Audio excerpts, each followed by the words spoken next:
ಕರಾವಳಿ ಮೀನುಗಾರರಿಗೆ ಹವಾಮಾನ ಇಲಾಖೆ ಬಿರುಗಾಳಿಯ ಮುನ್ನೆಚ್ಚರಿಕೆಯನ್ನ ನೀಡಿದೆ.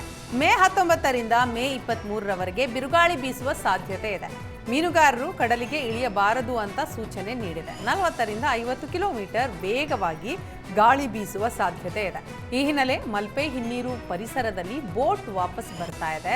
ಇದರಿಂದ ಅವಧಿಗೂ ಮುನ್ನ ಮೀನುಗಾರಿಕೆ ಸ್ಥಗಿತಗೊಳ್ಳುವ ಸಾಧ್ಯತೆ ಇದೆ.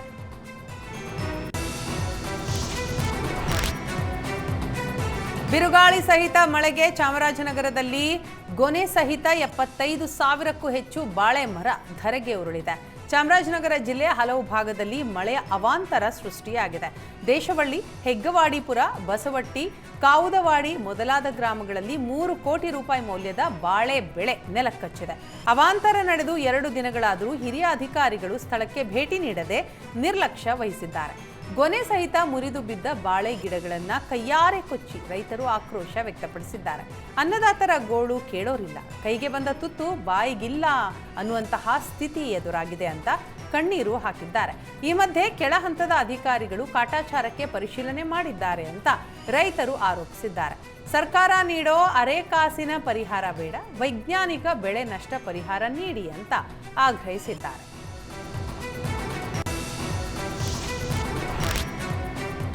ಕಲಬುರಗಿ ಜಿಲ್ಲೆಯಲ್ಲಿ ಭಾರೀ ಬಿರುಗಾಳಿ ಸಹಿತ ಮಳೆಗೆ ಬಾಳೆ ಬೆಳೆಗಳು ನೆಲಕಚ್ಚಿದ್ದು ರೈತರು ಕಂಗಾಲಾಗಿದ್ದಾರೆ.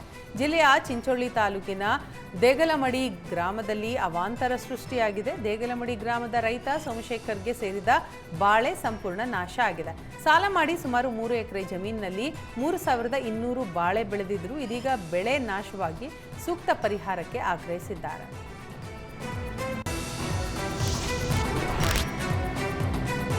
ಬೀದರ್ ಜಿಲ್ಲೆಯಾದ್ಯಂತ ನಿನ್ನೆ ಬಿರುಗಾಳಿ ಸಹಿತ ಭಾರೀ ಮಳೆಯಾಗಿದ್ದು ಜಿಲ್ಲೆಯ ಹಲವು ಕಡೆ ನಾನಾ ಅವಾಂತರ ಸೃಷ್ಟಿಯಾಗಿದೆ. 1 ಎಕರೆಯಲ್ಲಿ ಬೆಳೆದಿದ್ದ ಪಪ್ಪಾಯಿ ಬೆಳೆ ನೆಲಕಚ್ಚಿ ಸಂಪೂರ್ಣ ನಾಶವಾಗಿದೆ. ಕೋಲಾರ ಗ್ರಾಮದ ಬಾಬುಶೆಟ್ಟಿ ಪಪ್ಪಾಯಿ ಬೆಳೆ ಕಳೆದು ಕಂಗಾಲಾಗಿದ್ದಾರೆ. 1.5 ಲಕ್ಷ ರೂಪಾಯಿ ಖರ್ಚು ಮಾಡಿ ಪಪ್ಪಾಯ ಬೆಳೆದಿದ್ರು.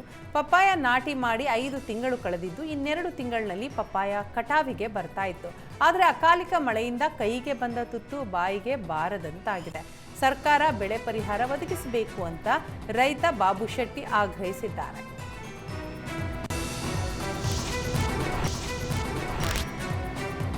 ಮುಂಗಾರು ಪೂರ್ವ ಮಳೆಗೆ ಬಳ್ಳಾರಿಯಲ್ಲೂ ಅವಾಂತರ ಮುಂದುವರೆದಿದೆ. ವಿಜಯನಗರ ಜಿಲ್ಲೆಯ ಉಜ್ಜಯಿನಿಯಲ್ಲಿ ಈ ಘಟನೆ ನಡೆದಿದೆ. ಗಾಳಿ ಮಳೆಗೆ ಬೆಳೆದು ನಿಂತ ಬಾಳೆ ನೆಲಕ್ಕುರುಳಿದೆ.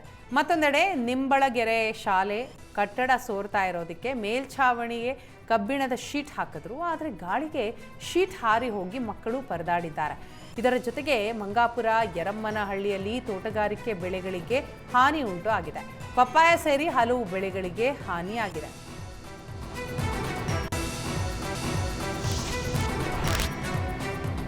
ಒಂದೇ ಮಳೆಗೆ ಗಣಿನಾಡು ಬಳ್ಳಾರಿಯಲ್ಲಿ ಜಿಲ್ಲಾ ಕ್ರೀಡಾಂಗಣ ನದಿಯಂತಾಗಿದೆ. ಬಳ್ಳಾರಿ ಜಿಲ್ಲಾ ಕ್ರೀಡಾಂಗಣದಲ್ಲಿ ಎಲ್ಲೆಲ್ಲೂ ನೀರು ನಿಂತಿದ್ದು ಕ್ರೀಡಾಪಟುಗಳು ಪರದಾಡಿದ್ದಾರೆ. ಮೂಲಭೂತ ಸೌಕರ್ಯಗಳು ಇಲ್ಲದೆ ನಲುಗಿರುವ ಕ್ರೀಡಾಂಗಣದಲ್ಲಿ ಈಗ ನೀರಿನ ಸಮಸ್ಯೆ ಎದುರಾಗಿದೆ. ಕನಿಷ್ಠ ನೀರು ಹೊರ ಕಳುಹಿಸುವ ವ್ಯವಸ್ಥೆ ಇಲ್ಲದೆ ಇರೋದಕ್ಕೆ ಕ್ರೀಡಾಪಟುಗಳು ಆಕ್ರೋಶ ಹೊರಹಾಕಿದರು.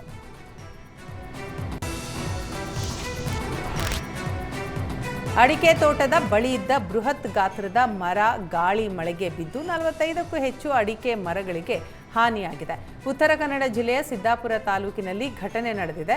ಸಿದ್ದಾಪುರದ ಹಂಗಾರಖಂಡ ಗ್ರಾಮದ ಮಂಜುನಾಥ ಹೆಗಡೆ ಎಂಬುವವರಿಗೆ ಸೇರಿದ ತೋಟದಲ್ಲಿ ಈ ಅವಾಂತರ ನಡೆದಿದೆ.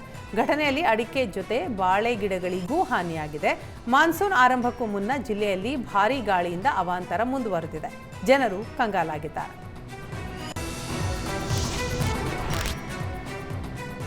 ಅರಬ್ಬಿ ಸಮುದ್ರದಲ್ಲಿ ಅಲೆಗಳ ಅಬ್ಬರ ಜೋರಾಗಿದ್ದು ಗೋಕರ್ಣ ಕಡಲ ತೀರದಲ್ಲಿ ಪೊಲೀಸರು ಕಟ್ಟೆಚ್ಚರ ವಹಿಸಿದ್ದಾರೆ.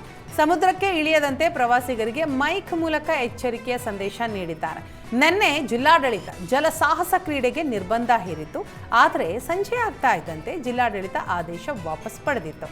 ಈಗ ಮತ್ತೆ ಅಲೆಗಳ ಅಬ್ಬರದ ನಡುವೆ ಪ್ರವಾಸಿಗರು ಮೋಜು ಮಸ್ತಿಗೆ ಇಳಿದಿದ್ದಾರೆ.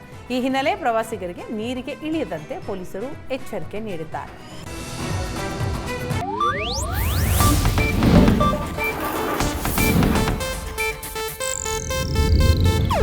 ಇದು ಏಷ್ಯಾನೆಟ್ ನ್ಯೂಸ್ ನೆಟ್ವರ್ಕ್ ಪ್ರಸ್ತುತಿ.